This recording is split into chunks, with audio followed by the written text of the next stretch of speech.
before we get started tonight, I just wanted to start and acknowledge the goings on in the world right now. I think that we understand as we get into a topic that will seem a little bit frivolous if it's held up to this. We do this for fun and as a side project, but that doesn't mean that we're not aware of what's going on as well, and appreciate the time that everyone's spending thinking about race relations and all that's going on, and would encourage people, if you haven't, to talk to someone about it, to donate. I made a donation to Campaign Zero. Don't have to do that one, but again, would encourage people to go out there and listen. If you don't know what to say, that's okay. It's a good time to listen and to learn as well. That being said, let's get started.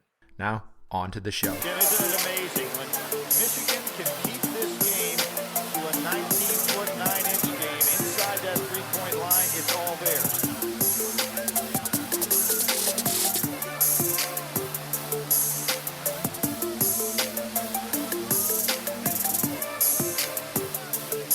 Nice move by Steve Fisher here.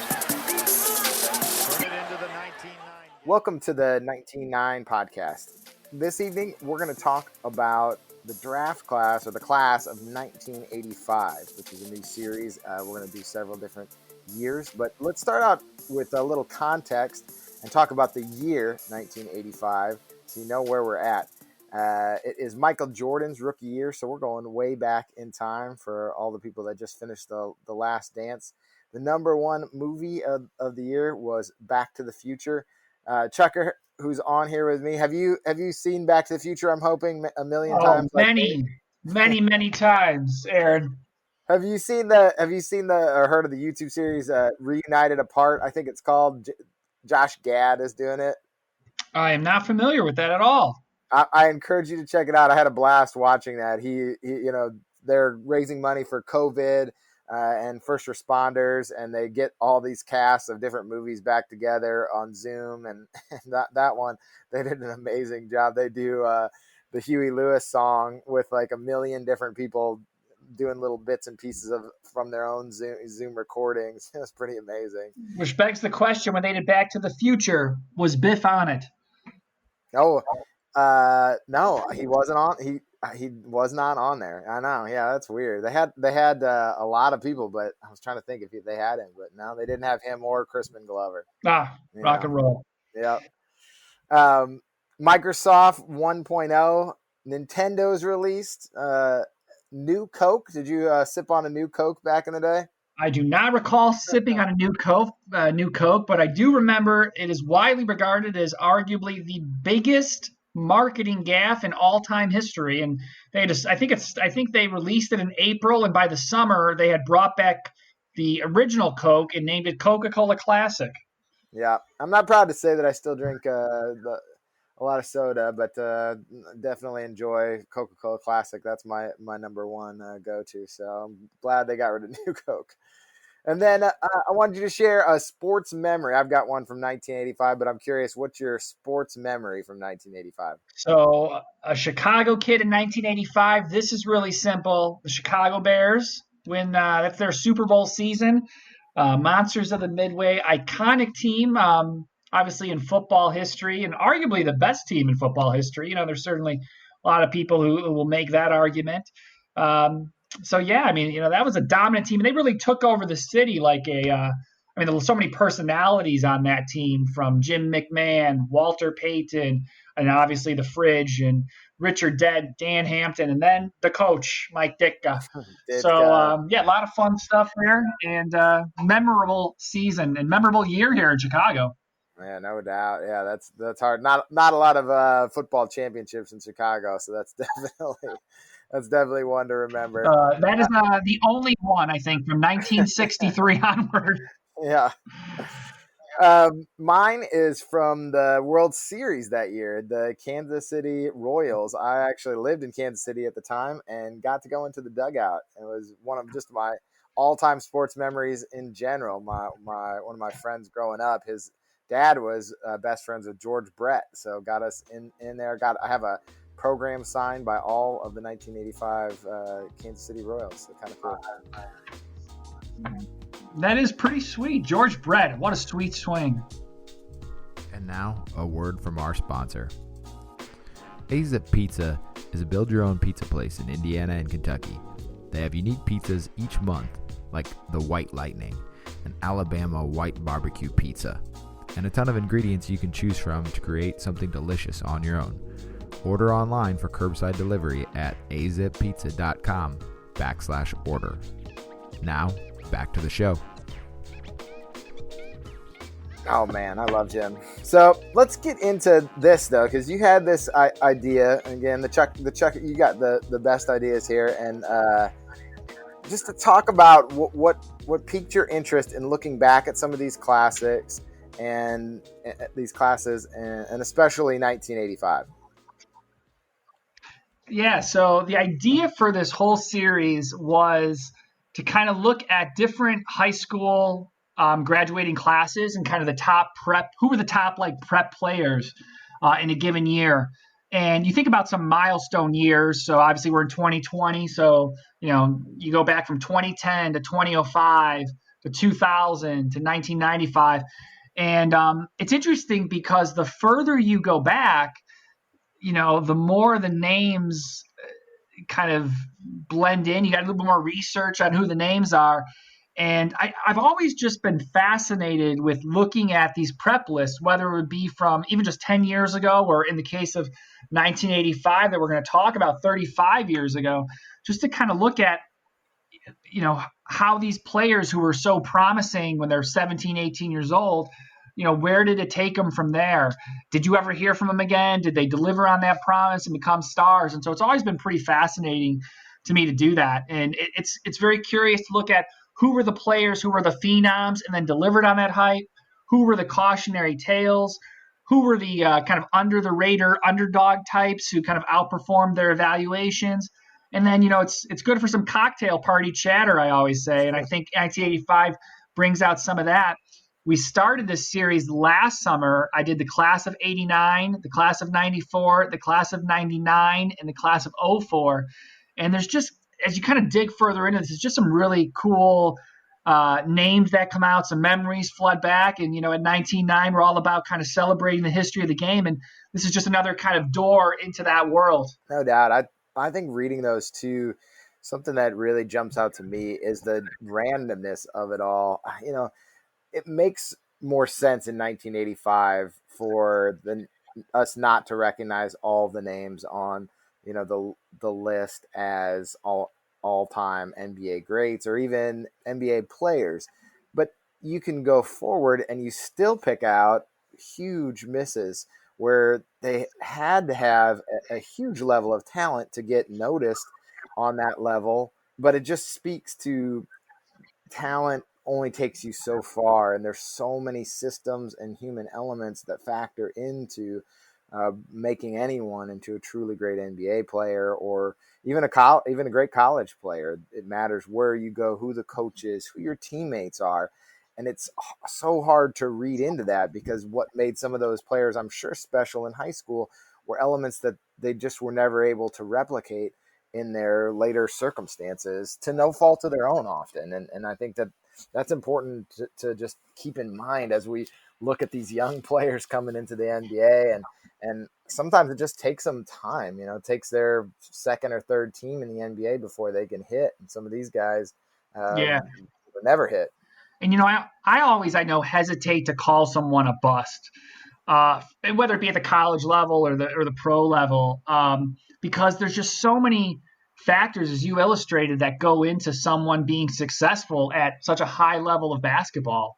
And sometimes, these guys, they were part of their own undoing as young adults. And I think a lot of us can make stupid decisions when we're 19, 20 years old.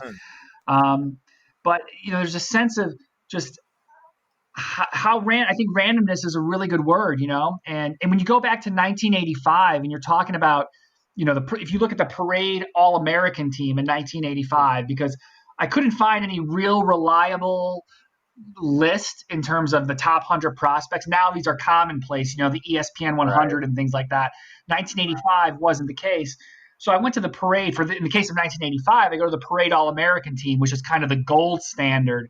at that point.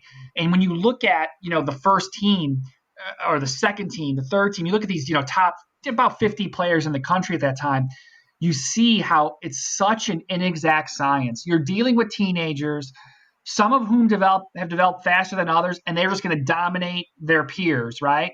And then some guys Right. are going to be kind of late bloomers, and they're going to come on a little bit later. And then you just find these other little, just fascinating things that are the game is just so different, and the high school to college experience is so different at that time versus today. You have many more guys playing for their local high schools in 1985. They're not playing for prep schools or basketball factories as is so commonplace today. And then when you think about the evaluation of these talents, you don't have, it's a very minimal AAU circuit. There's very few summer camps, so you're not getting a chance to see the top guys in the country all come to Chicago for a weekend, and see them kind of competing one-on-one, and you get a guy from the East Coast, a guy from the West Coast, a guy from the Southeast, and you're seeing them really battle on the same courts. You don't really necessarily have that. I mean, Five Star certainly out there, had a great reputation, but it just wasn't as prevalent. And that was just maybe in the case of Five Star, a few days over a summer. So everything was much more regional, and you just had limited chance to see these promising prospects compete against one another. We have no YouTube clips, so there's just a lot more mystery, a lot more subjectivity, and that makes the talent evaluation so much different than what it is today. Yeah, it's crazy to think about just YouTube. I mean, if I wanted to scout the top 100 high school players in the United States, I would have more game film and information on them from my living room than people who were actual scouts did. And I mean, they'd have to fly around the country or get mailed VHS tapes, or who knows, it'd get on the telephone and have someone describe their game. It just is mind blowing, and so altering to have the access that we do to these players now. I mean, I knew about Zion Williamson when he was a sophomore in high school. I mean, it just is, it's incredible. And I think that really hews that list. You can't be on that list anymore without having a certain level of talent, because people would be able, you just be able to see it. You couldn't fly under the radar as much as he did, but it has taken a long time. I mean, I remember even in the 90s, 10 years after this, Tracy McGrady coming out of absolute nowhere, and there's just that human element to high school kids where they could just grow. That's what's so amazing about Absolutely. this.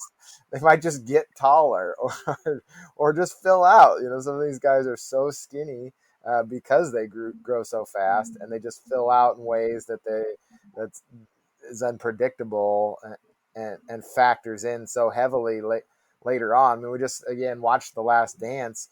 I mean, Scottie Pippen is a manager on his college team, not even on the team, to one of the greatest. Dennis Rodman, same way, He's on the streets. Dennis Rodman had that very indirect path into the NBA. What's he, like a 25-year-old rookie? I mean, it's just so different. But even guys on the list, what do you think we still miss? Because I guarantee, I don't have it in front of me, but if we pulled up the list from 2019 or 2018, we'd still see bunches of names on there. And we asked Jason Andreas, that was one of my questions to him, was like, who's the guy who you thought would be better? Where even the players who are right there, they can see the talent. And so I just wonder what else can we add to evaluating players or to looking at these players to make it even more exact further into the future? Well, I think it has to be such a crapshoot, right? And like I said, sometimes a guy might be great at dominating his peers, but when he goes and plays against men, it's a different story. You could dominate with physical gifts if that's what you have. I think you could dominate at the high school level with that. But I think when you get to the big level college game, well, take all the varsity basketball players in the country. Well, when you get to the Division I level, 8% of those guys that play high school varsity basketball don't exist at the D1 level, Right. And then you Yeah. talk about big time college basketball, you're talking there's only a handful of guys, in every state every year who, really go to play big time college basketball. And then when you're talking True. about the pros, you're talking about that's a fraction of those guys, And so I think can dominate with with talent at a young age. But the more you get up the ranks, the more I think some of the subtleties of the game, certainly I think your intensity you bring to the game and just the skill that you develop, the more that becomes more and more and more important. And although guys might be great when they're 17, 18 years old, you're projecting forward, but it's hard to project. Are they going to stop growing? How are they going to round out? What kind of situation are they going to be in? Do they want to be challenged to better their game? And those can all be very difficult things to project. Hmm. Yeah, I think that there is something that they're trying to get to it, and I don't know how successful it's been really so far. But with the psychological evaluations or the interviews, I think there is a measure of that. I still remember uh, listening. We were talking earlier about Simmons and Jalen Rose. They did these interviews with the NBA draft prospects, and they were so impressed by Victor Oladipo in that kind of random draft that he was in, and we're like, this is the guy. And they were able to see in the way that in talking to him how much, and I knew this that he was an Indiana guy and how much he had improved in Indiana, that he had this hunger, and there's that they call it motor or whatever it is, the grit. There's starting to be terms for it, but to the degree that you can quantify that, I think that's going to become more and more important, because all the talent in the world doesn't make you love playing basketball. Some of these guys have unique skill sets and body types to play the game, but that doesn't necessarily make them love playing basketball. And I think that if you're really trying to invest in someone, you want to try to find someone who loves the game in a way that isn't necessarily going to jump out, like you said, in high school or college, because your physical tools can mask that on depending on the level of competition. Yeah, that's a great point, man. I always remember watching, being a Chicago guy, watching Eddie Curry in high school, who's a bit younger than me. And then I remember the Bulls picking him in the draft, and I thought, oh, that is just a horrible pick. Not because Eddie Curry wasn't athletic and wasn't kind of an athletic marvel, but yeah. I don't know if Eddie Curry even liked basketball. Yeah. I never got – I don't know Eddie Curry, but just kind of observing him, I don't forget love the game. I don't know if he even liked the game. He was actually a guy who came to basketball later in his life. I think he was tall and athletic and was naturally gifted at it.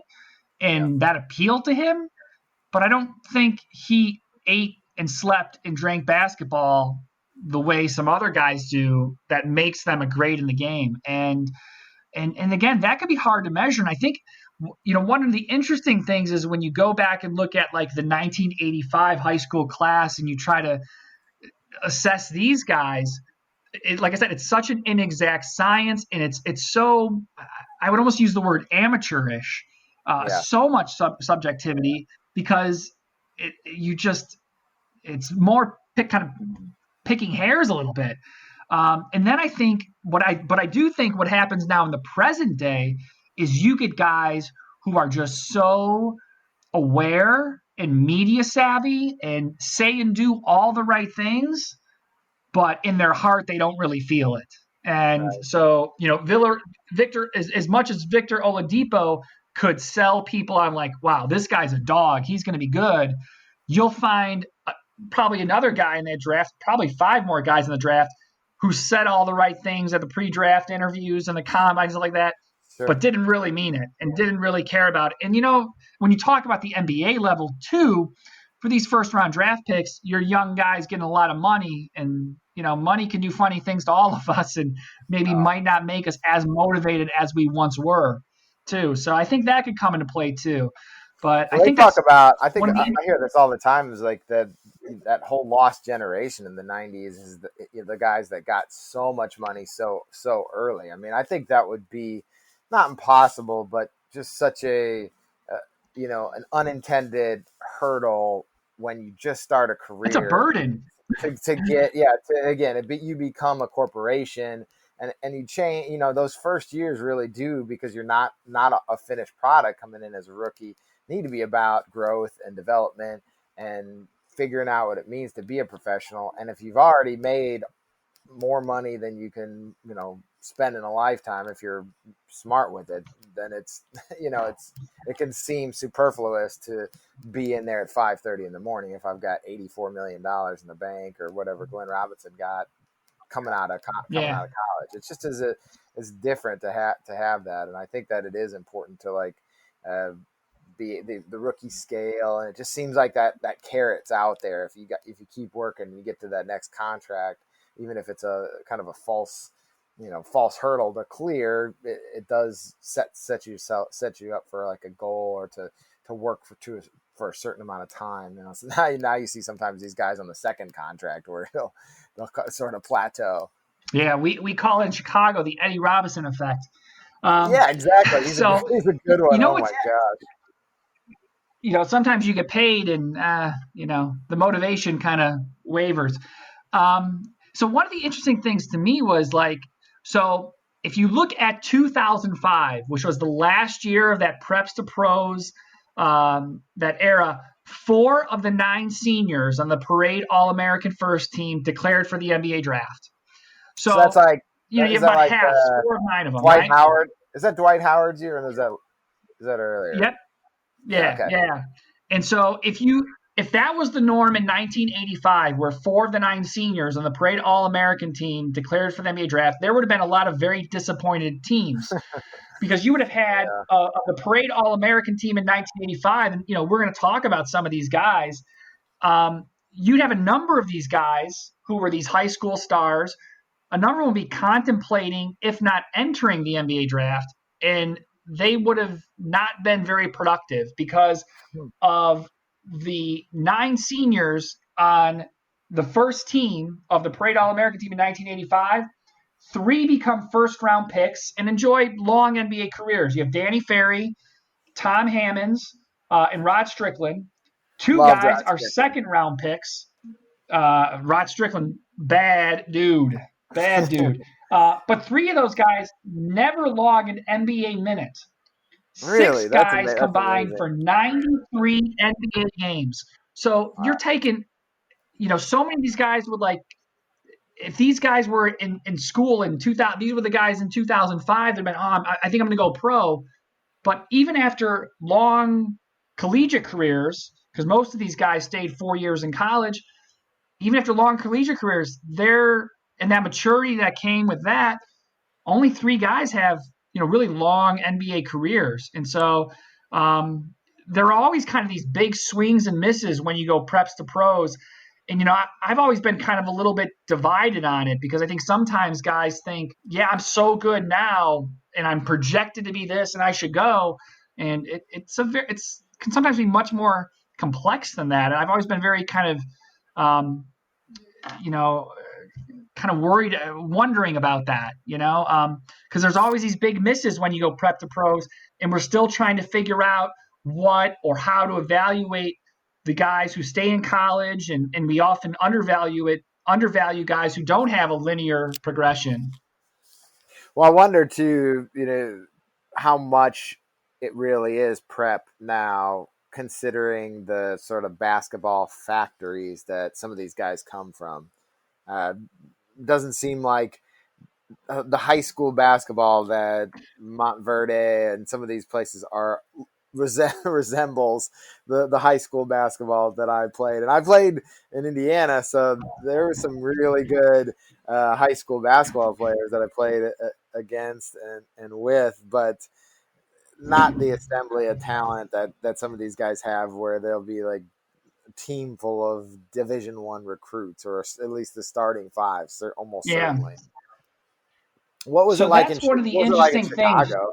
Well, I'm in Chicago, so I graduate 1998, which is probably one of the more iconic classes, and probably regarded as one of the better classes in Chicago high school basketball history, led by Corey Maggette, who plays one Yeah. year at Duke, NBA lottery pick, and has a nice NBA career. Quentin Richardson, who plays a number of years in the league. Then you also had Bobby Simmons, who played at DePaul, Oh number of yeah. years in the NBA. Lot of just a lot of A lot of I talent. mean some really stud dudes. And so I think that kind of happens. Whereas now that Corey Maggette, that Quentin Richardson, they might go. Maybe they end up at Montverde their senior year, or some of these other kind of these basketball factories, so to speak. Almost certainly, And right? I mean, I couldn't yeah, even tell you Derrick Rose and some of maybe Jabari Parker are kind of the last guys that jump out of my mind from Chicago, and I wonder, where are those? Because it seemed like there was almost always like a few guys every year from Chicago that were gonna coming yeah. out. And I think there's more of them condensing at like one school, or certain, maybe not one school, but a number of schools. So like Whitney Young in Chicago is where Jahlil Okafor went.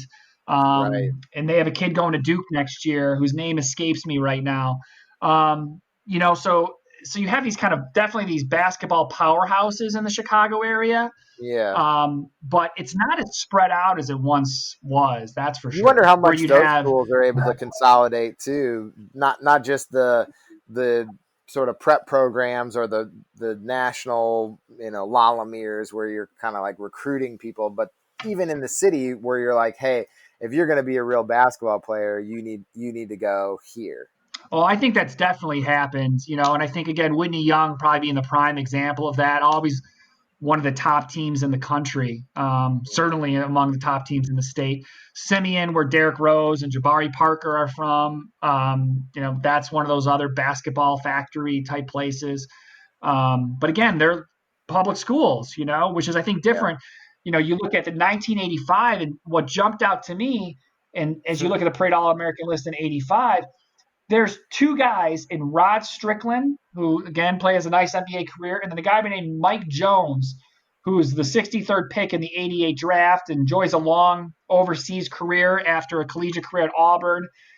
Those two guys are from Oak Hill Academy, Hmm. but everyone else is from the kind of their local public school, or And their local school, I Oak should say. Hill's legendary. That's Carmelo Anthony, and Yeah, they've got a whole list of people that have absolutely. gone Yeah, and and I think so. That's I think that's the beginning, or kind of these early origins of these basketball factories, or these boarding schools that have become so commonplace today. When you go to the list of the top 20 recruits, or the top recruits in 2020, and you see these prep schools are far more prolific, literally. Montverde prolific, there. Yeah. prep. So you start to see these kind of basketball factories, or these kind of sport academies being a lot more commonplace, and that's really changed, I think, local high school basketball. I mean, I think it's removed some of the talent locally, and it's pushed them other places. I remember going to see Kevin Garnett in 1995 in Chicago, and there was Oh buzz at wow. every game. Now a guy like Kevin Garnett, he would be expected to go to one of these, basketball factories and kind of graduate on from that. Yeah, the whole system. Well, the guys are routed, it seems like, through their AAU teams too, right? It's almost AAU first, high school basketball second, in a way.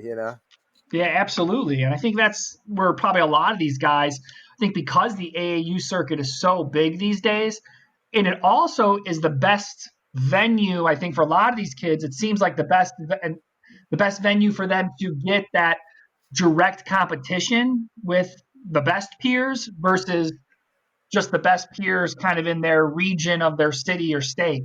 So I think that's certainly kind of contributed to a lot of it as well. Yeah, it's just different too. I mean, AAU with your high school team, you can get everything, especially if you're not at one of these elite academies. You can get everything sort of geared towards your success, and the numbers and the amount that you're doing can really reflect how much the system is tilted in your favor, how everyone's pulling you, because a lot of these guys are the best player in their school's history, so they're going to be set up for success. And like you said, the competition might not be as good, but on the AAU circuit, you've got less structure. You're going against better competition. You might have multiple guys who are high major talents, and to stand out in that situation, it's almost like, I guess the proto version of this was like the 5-star basketball camp, or later ABCD, or the Nike elite camps, where these guys get together and you see them against different competition in different basketball scenarios, almost maybe playing out of position a little bit, and just things that can put you out of your comfort zone. You see if you can adapt, because that's part of what players are going to have to do as they move up the levels too. It's easy for a guy has several skills that are maybe D1 elite to dominate a game, but maybe only one of those is elite at the pro level. So can they adapt to become, to fill that role? Are they willing to kind of play that role and hone that skill to the detriment of some of the other skills, because that's the one that is actually going to make the paychecks. Yeah, that's a really, and so again, we kind of feed into so many different aspects here. When you try to project these high school seniors forward, again, is it, you touched on just ego essentially, right? Like, are Right. they willing to kind of adapt certain parts of their game that may mean they're not going to be a star? And, that's one of the interesting things that I think comes out from the Tales from the Bench series we do Yeah. is, some of these guys, when you look at a guy like Jason Andreas from Michigan State, who we profiled a little bit ago, I mean, here's a guy who's a top recruit, and he Yep. goes to Michigan State, and he's like, yeah, I'll play defense, rebound, set screens. Yeah, let's go, I And he didn't guarantee he insist wasn't on doing that being in the high school. store. Yeah. And exactly. I mean, I don't know what Jason's, high school. I would imagine Jason averaged a lot more points per game in high Right. school than he did in He's getting a college. lot. He's getting a lot more touches. Yeah. But he was a guy who I think very happily accepted his role at Michigan State and had a great college career, and that he speaks about very fondly because of that. So, Mm-hmm.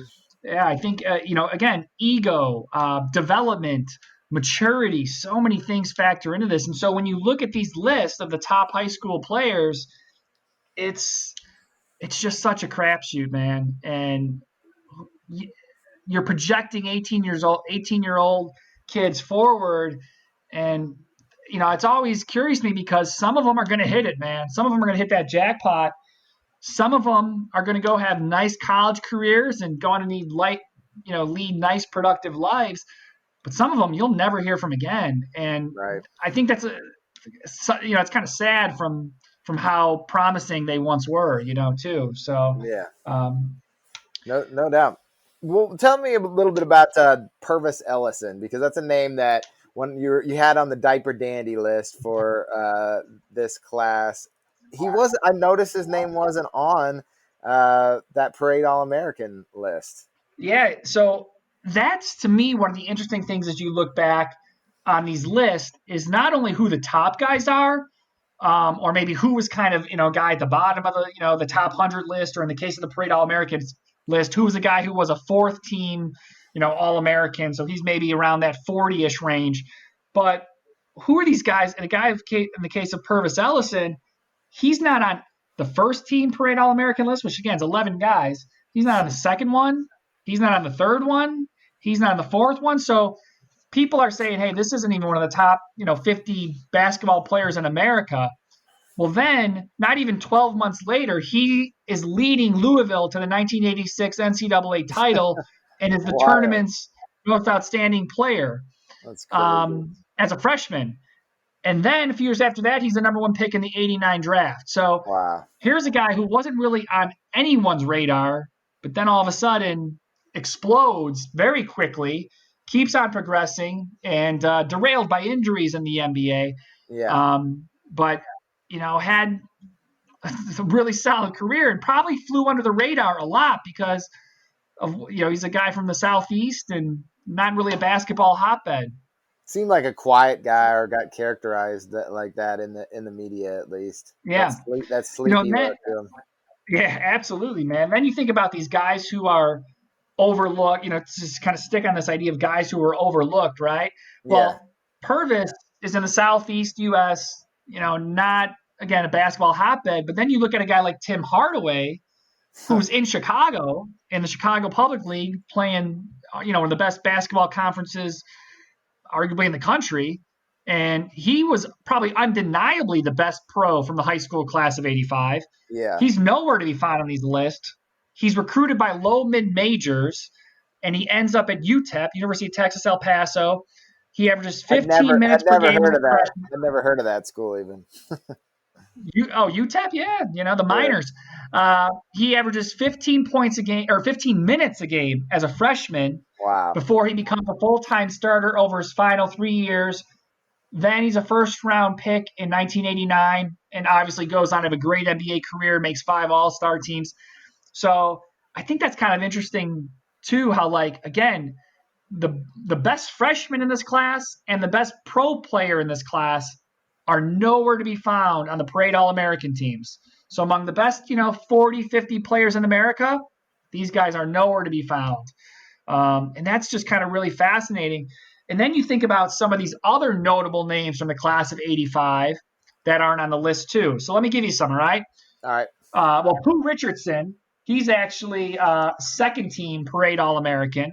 Okay. But what about Cliff Robinson? Goes on to start UConn. Uncle Cliff. He's nowhere to be found.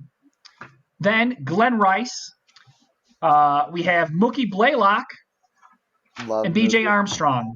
So some of the best pros from the class of 85, again, nowhere, maybe they get a third team nod or a second team nod, but for the most part, a lot of the names that are recognizable to big basketball fans, like, they're not there. And again, like I said, if you go back to just the first team All-American list, of the 9 seniors on the 1985 Parade All-American team, 3 become first-round NBA picks.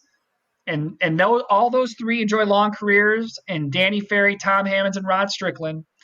The remaining 6 seniors on that list combined for 93 NBA games, and 3 of them never log an NBA minute. Now, a lot of them enjoy nice college careers, so let's not devalue that. But again, I think if these guys were 2005, we'd be saying, oh, these guys are surefire pros. Let's draft them. They might be first-round draft picks on the promise of their game. Yeah. But then that doesn't, it didn't play out. In the case of this class of 1985, it did not play out. Yeah, definitely not.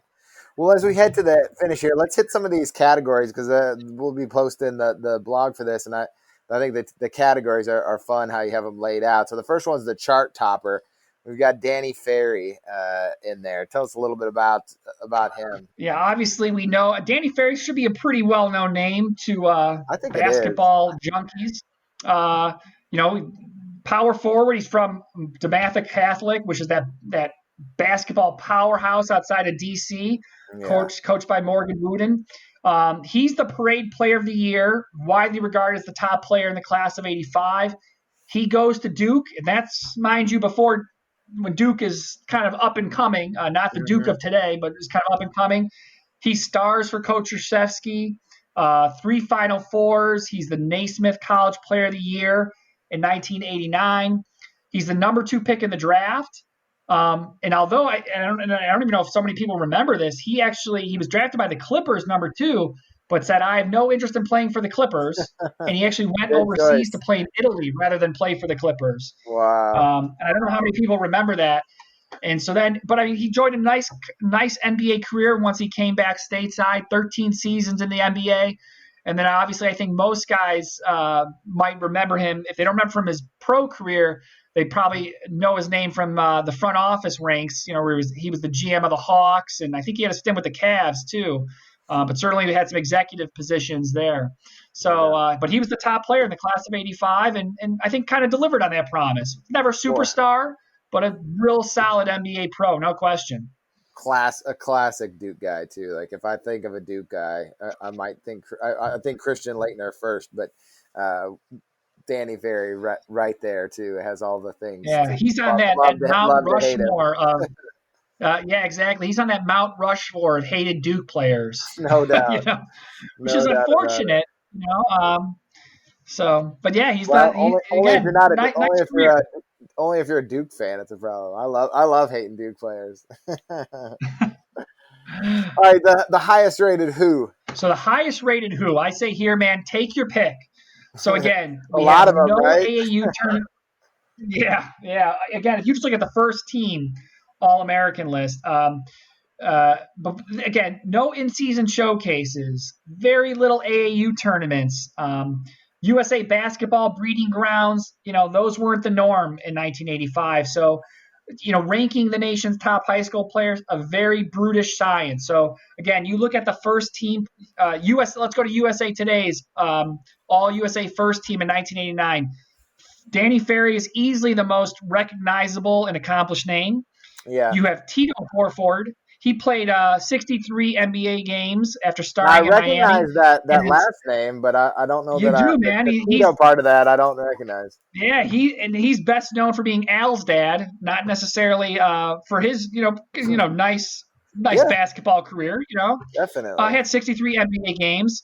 Tony Kimbrough was a steady contributor at Louisville, but never logged an NBA minute. And then you had That sounds like two guys who went to that sounds like a UFC name, Tony Kimbrough. Tony Kimbrough. Yeah, no, steady contributor at Louisville, but never logged an NBA minute. And then you have two UNC teammates, North Carolina teammates, Jeff Lebo and Kevin Madden. Both of them had nice 4-year careers in Chapel Hill, but in the NBA, they played a combined 32 minutes. So again, when you look at the top 5 guys, the USA Today, All USA first team in 89, you got Danny Ferry, again, 13 years in the NBA.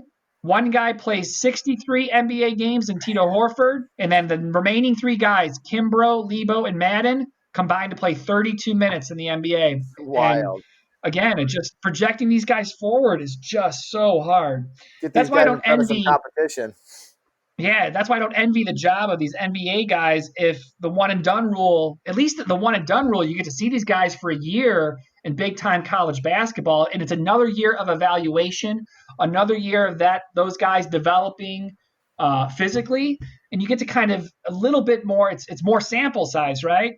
But if the one and done rule goes away, which it's looking like it might in the NBA by all accounts, We'll this is going see. to be a harder I'm job. interested. I think they're actually developing a parallel pathway. I'm not sure that the one and done rule is going to go away. I think that the interesting development has been the G League. A couple G of League, the couple of the top high school prospects for next year signed with G League teams, but it's going to be.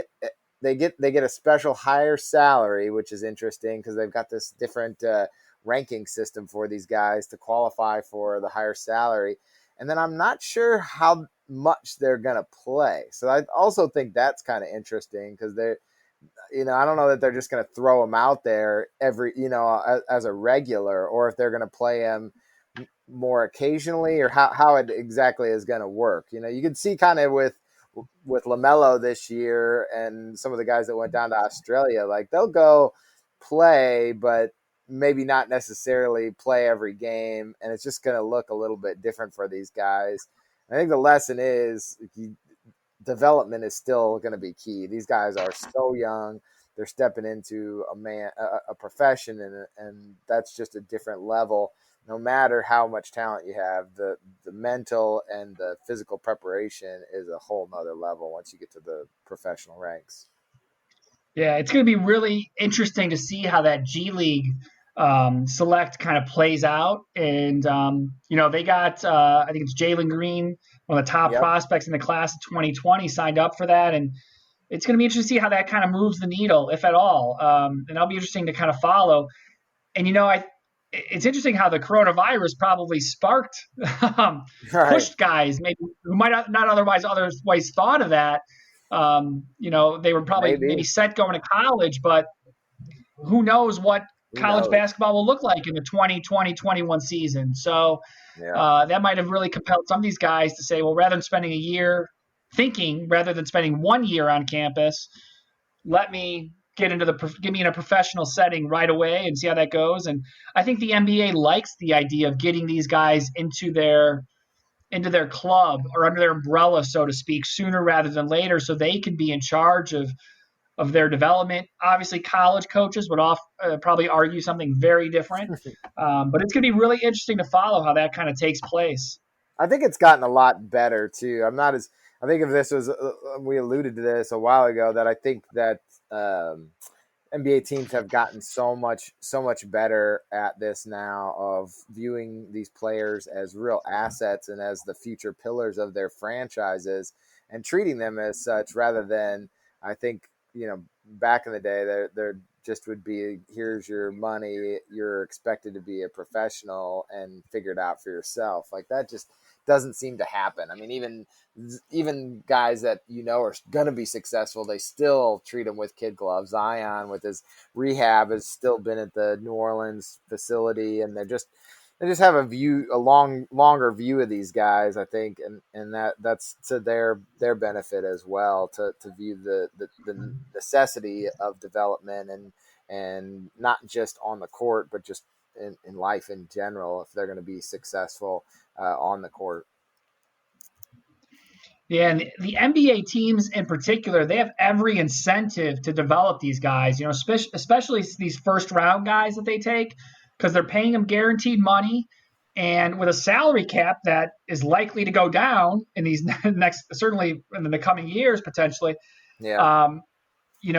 These are guys on cheap contracts No with the doubt. way the rookie wage scale works. So they have every incentive to try to develop these guys, help them understand their role on the team, how they can help the team, help them improve. And I think I do think NBA teams have gotten a lot more intentional and focused on that. But like I said, I think this go back to this challenge of that's real. I mean, how do you pick a kid when he's 18, 19 years old and say, yeah, this is the guy who we know or we feel confident is going to develop like that?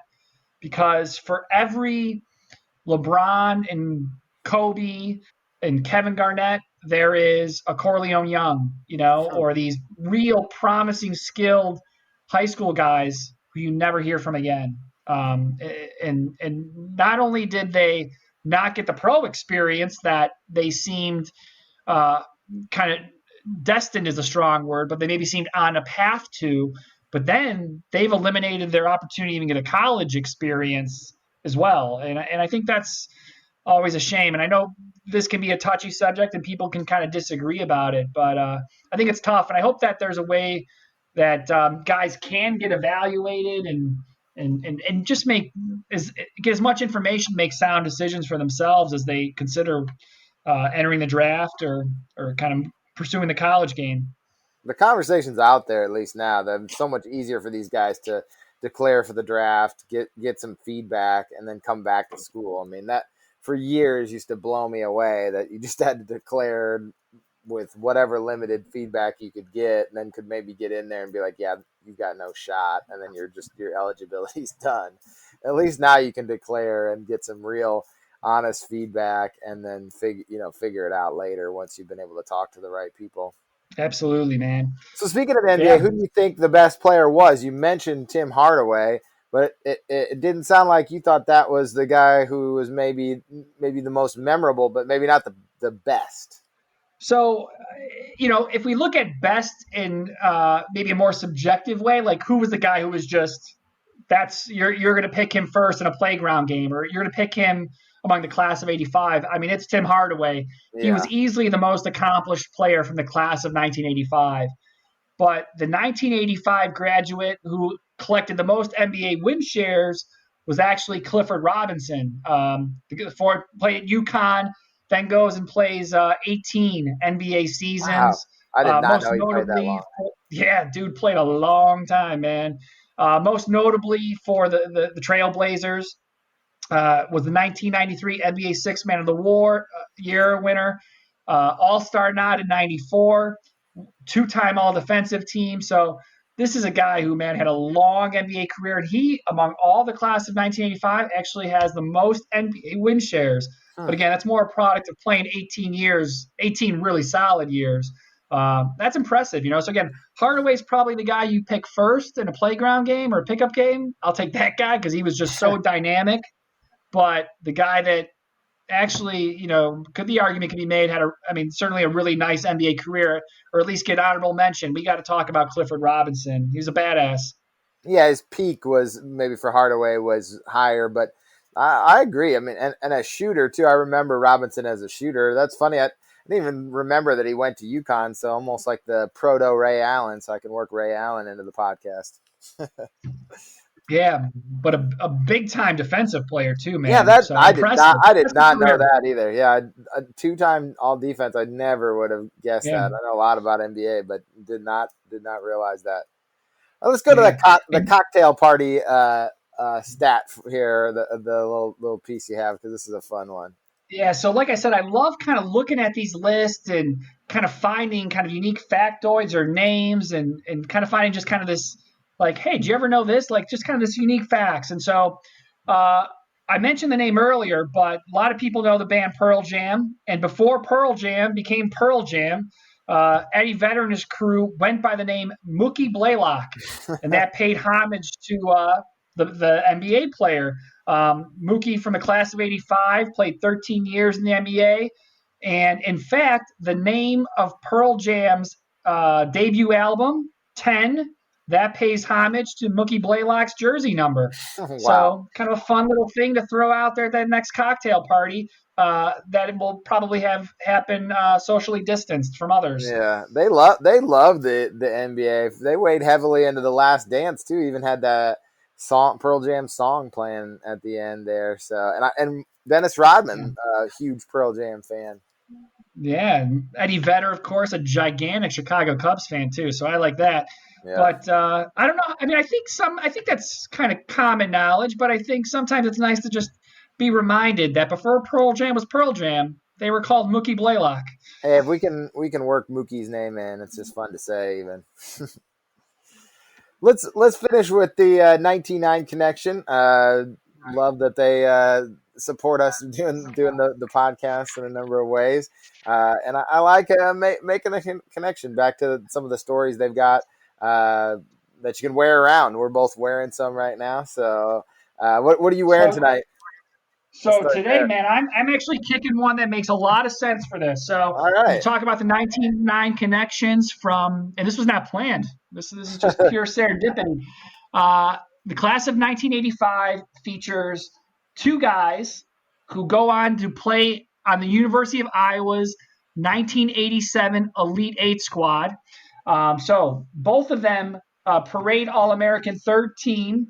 You have Ed Horton from Illinois. He goes on, stars at Iowa. He's from Springfield, Illinois.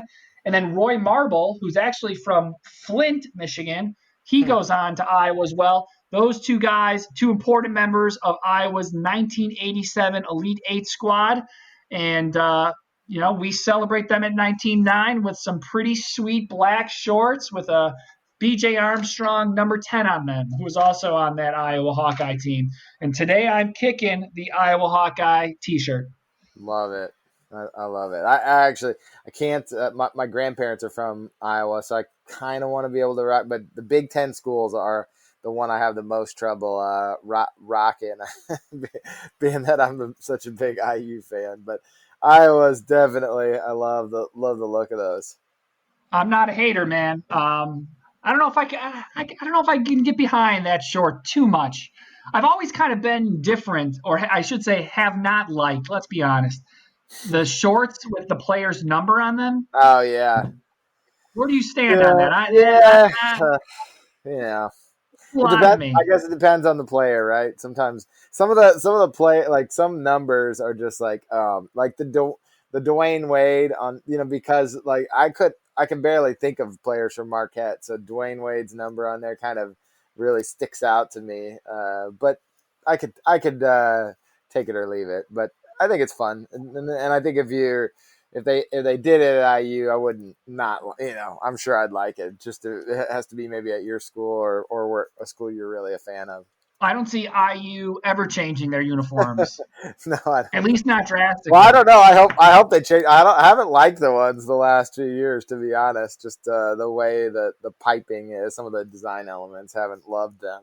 But Yeah, that shit, trends coming. but it's Trends it's come been a and very go. it's been a very consistent look for about 40 years Oh at yeah, yeah, Indiana. yeah. The blocking of it hasn't changed much, and it shouldn't.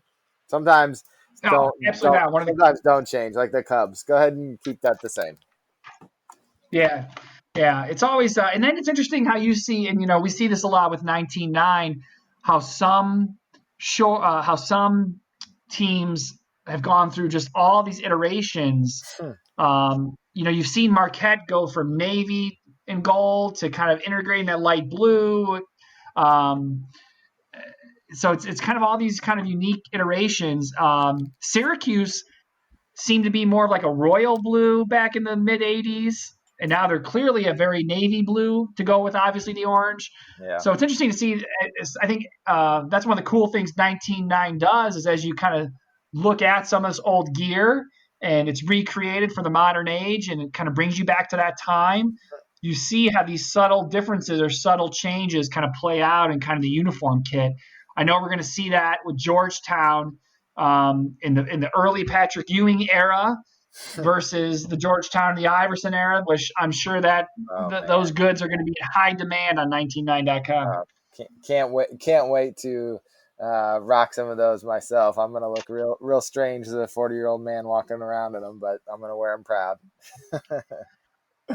Sweet thing. So yeah, man. Well, I just think it's really cool to talk about, to look back on these lists, to think about kind of who these players were, just kind of have that little thing. So I hope we can do it again. Maybe look at 1990 because they are their 30th anniversary. They got their No 30th doubt. anniversary coming up here. That's awesome. Yeah, I can't wait. Sweet, man. Well, let me not take up any of your time, man. I know it's good to get on the horn, and then thank you for having me on. No doubt. Thank you for coming on. Thank you for listening to the 19-9 podcast with HVS, the High Volume Shooters. For more information, check out the blog at 199.com under HVS. And while you're there, do yourself a favor and pick up some retro college shorts. Till next time.